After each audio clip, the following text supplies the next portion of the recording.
Hi everybody, this is the second episode of our new series, Features Showcase. In each episode I'll present one of the features introduced recently in DaDaBIK 10 or 11, and today we are going to talk about users registration.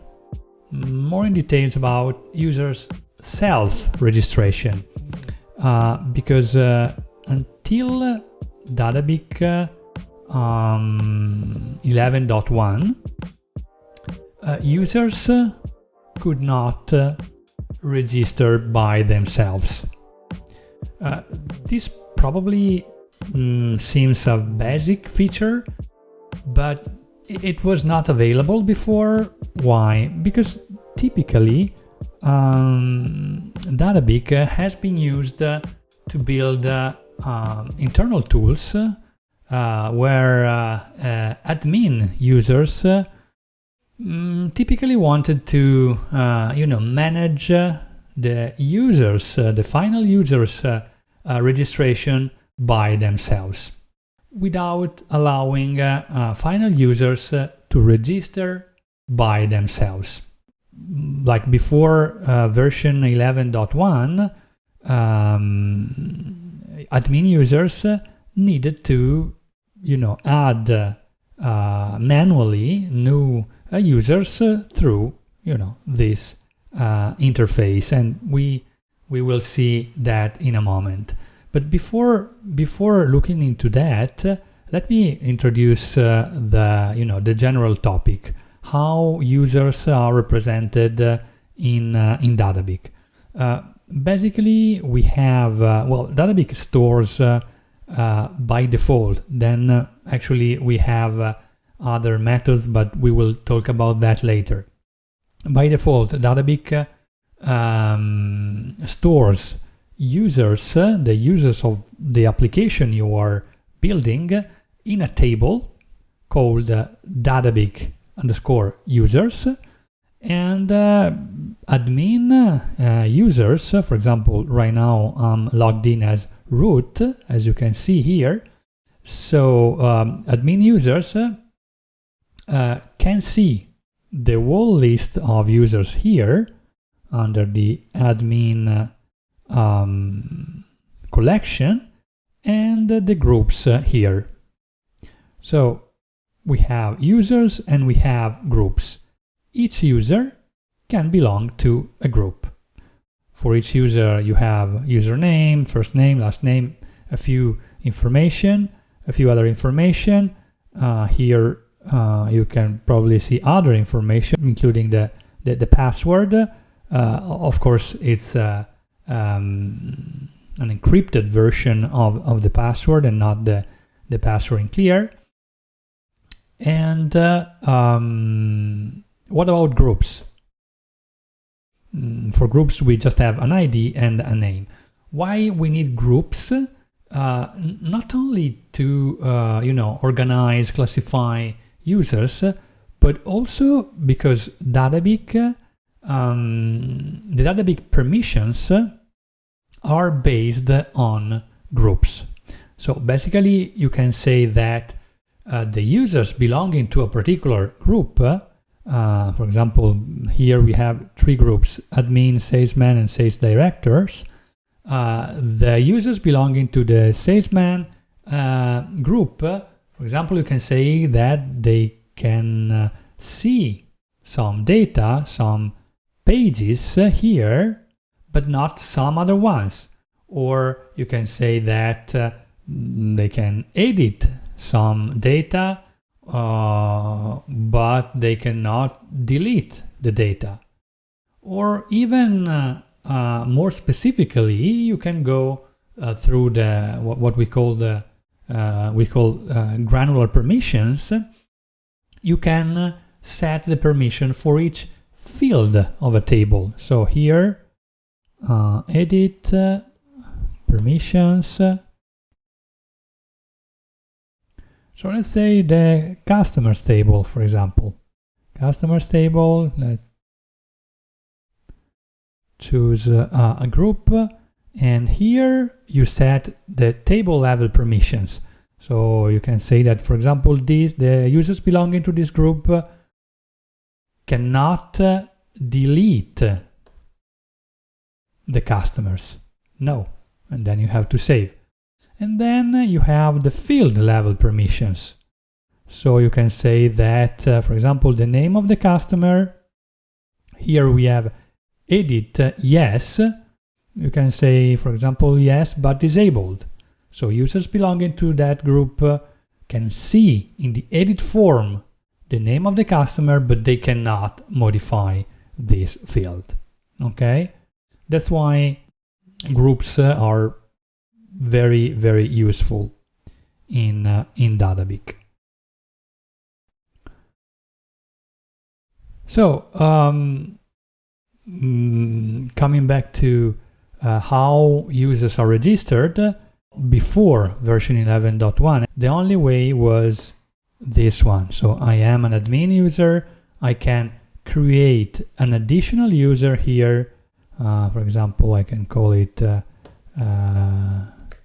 test1 group salesman.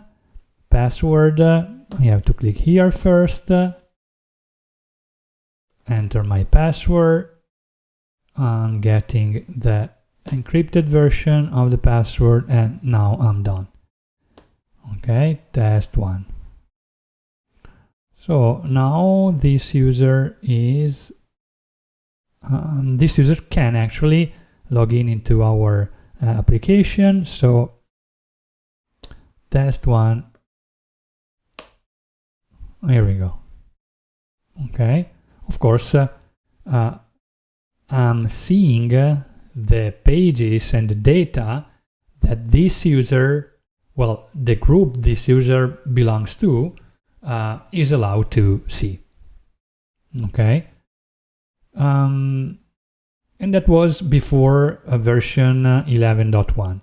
But you know, things are changing, I think, in the last few years.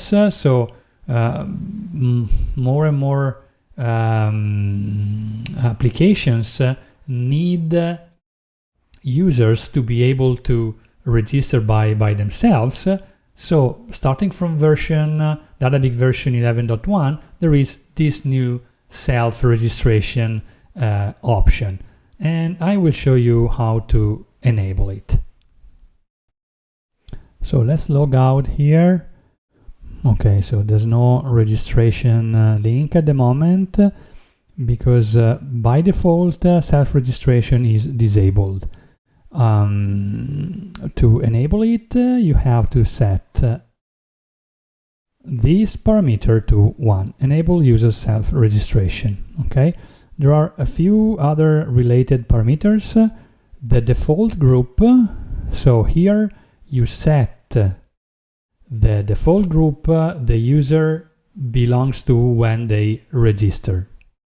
Okay, enable email confirmation, in this case is the group 2. When you install, I forgot to say that before, when you install a DaDaBIK application, you know, a fresh installation, by default you have 2 users. User root belonging to the admin group, and user Alfonso belonging to the group default. The users belonging to the admin group by default basically can do everything, but you can always change you know, the permissions. While the users belonging to the default group have limited permissions. But again, it's just the, you know, the default configuration, then you can change it. The thing that you cannot change is the fact that the user belonging to the admin group can also modify the application you are building. So the users, the admin users, are also the developers of the DaDaBIK application. Enable email confirmation. Here if it is set to 1, as it is by default, after the registration, the user will receive an email and a link to click in order to confirm the registration. Without that confirmation, the user cannot use the application. And also we have this classic forgotten password feature that can be used by any users, but the users registered by the admin and the self-registration users. Okay, they can both use this feature if it is enabled. Right now it is not, so we can enable this one as well. Okay, very last thing I want to tell you about these parameters. Email confirmation. Well, I explained you how it works. If the user has been registered by an admin, then no confirmation is needed. All right, the user is automatically confirmed. So let's go back here now. I'll try to reload the page. So now I see register and forgotten password. So let's try to register a new user from here. So that's the the login page. So everybody can access this page and they can register. So username, let's say test2, password. In this case, I don't need to use the decryptor window I used before, but of course the password is encrypted, so is stored as a hash. Email test2@test.com and test.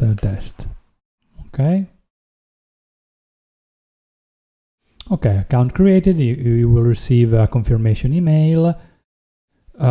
Here I'm using MailHug, that is a tool that allows me to test the email sending. So basically all the email I'm sending via PHP, regardless of the recipient, are showed here.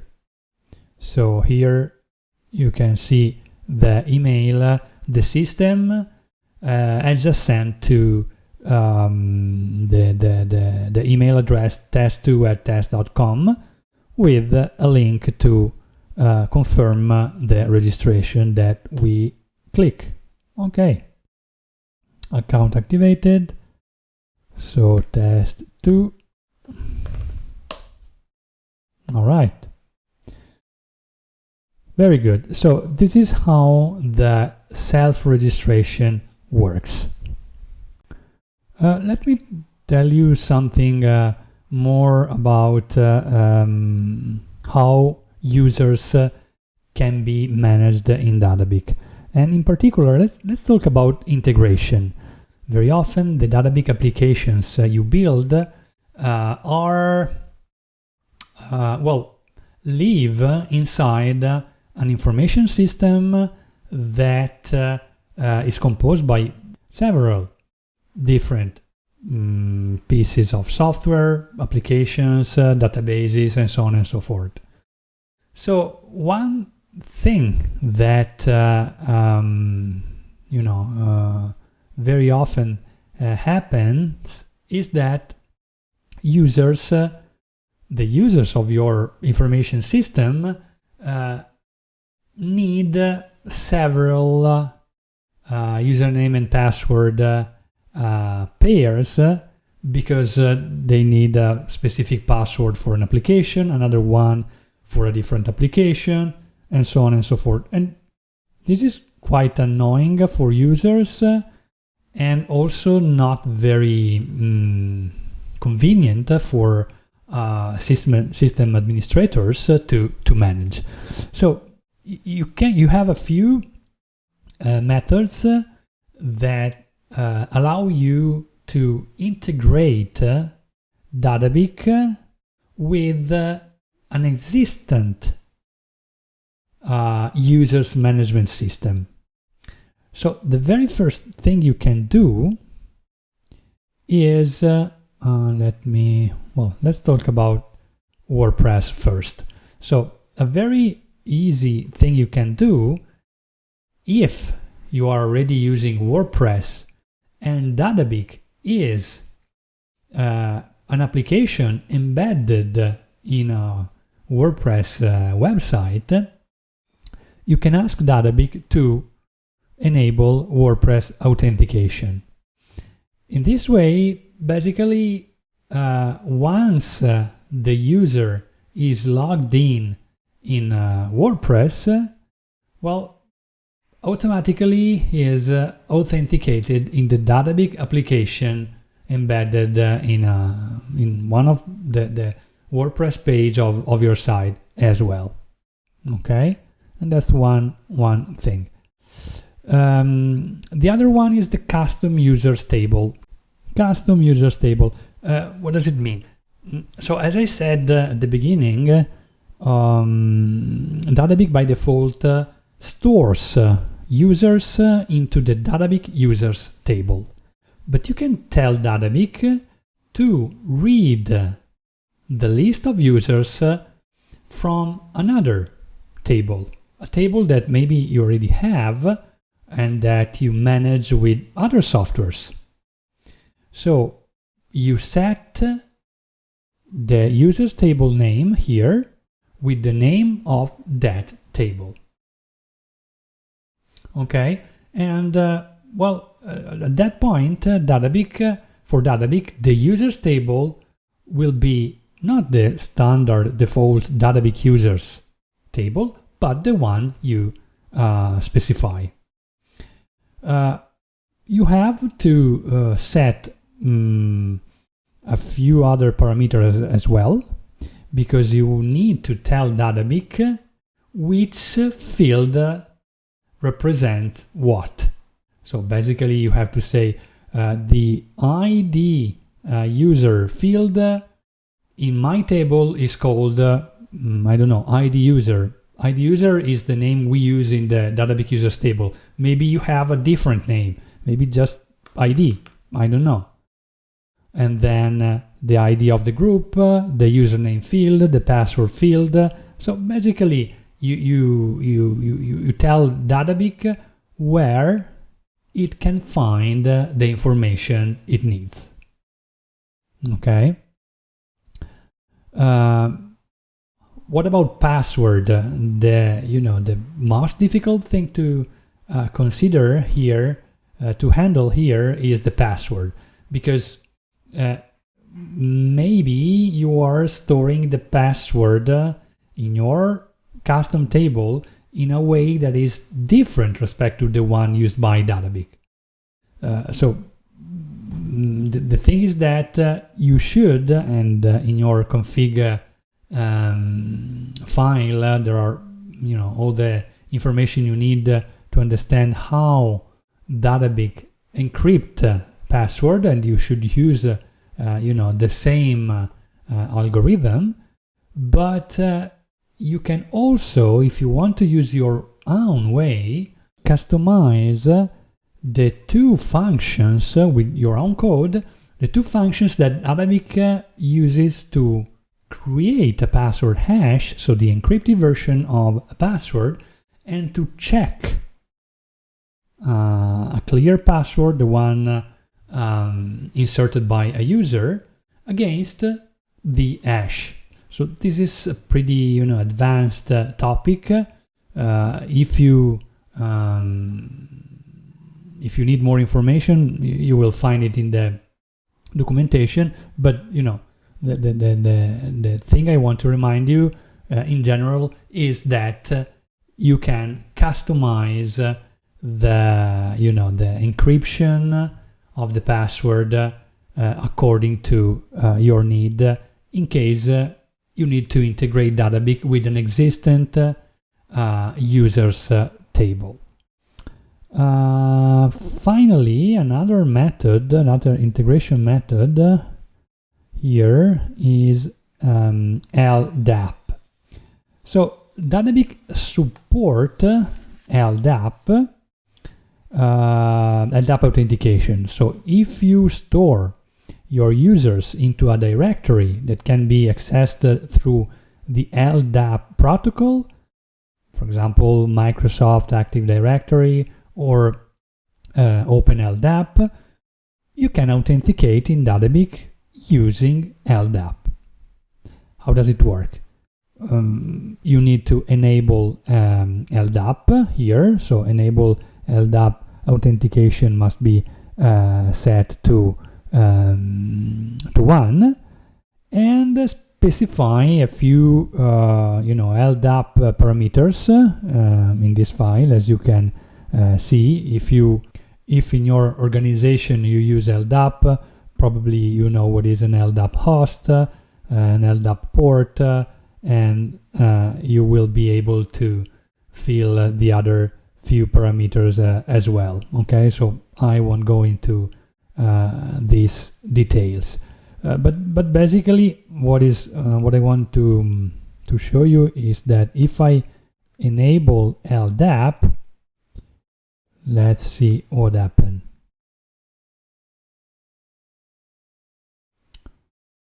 Let's log out here. So as you can see now, we have an LDAP checkbox here. So if I log in and I check LDAP here, my credentials, so my username and password, are checked against your directory, for example, your Microsoft Active Directory, and not against the DaDaBIK users table. Okay.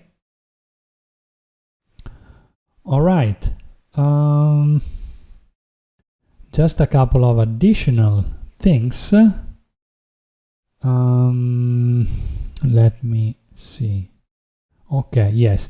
I wanted to show you also these 3 config parameters that impact on the management of your application users. The first one is this one, number failed login before blocking. So for security reason, to avoid brute force attacks, you can specify here the number of failed login before DaDaBIK blocks a user. Okay, so for example here, if I fail, so if I use the wrong password for 10 times in a row, then my account is blocked. I cannot log in anymore. Enable password validation. Maybe you have particular strict rules for passwords. So by default, DaDaBIK accepts any password, but you can enable password validation here, and that means that you can provide your own code to check if a password is strong enough to be used in your application. Again, you will find all the details in the documentation. And finally, enable granular permissions. So as I showed you before, let me go back here. Let's log in as root, edit permission again, customers.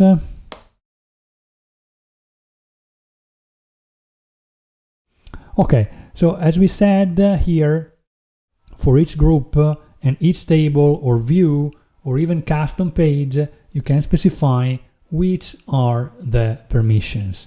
Even being very specific on the single field. But maybe you are building a very simple application that doesn't need this complexity. Maybe you just have one group, so all the users have the same permissions, okay? You don't need to be so specific. You can, in that case, you can set granular permission to 0. If you set granular permission to 0, then let's see how things change. It's way simpler here. So there's no groups anymore. Here we have the tables, and for each table you basically set which are the permissions for that table. So you can say that for that table, for customers table, delete is not available. So nobody can delete records from here.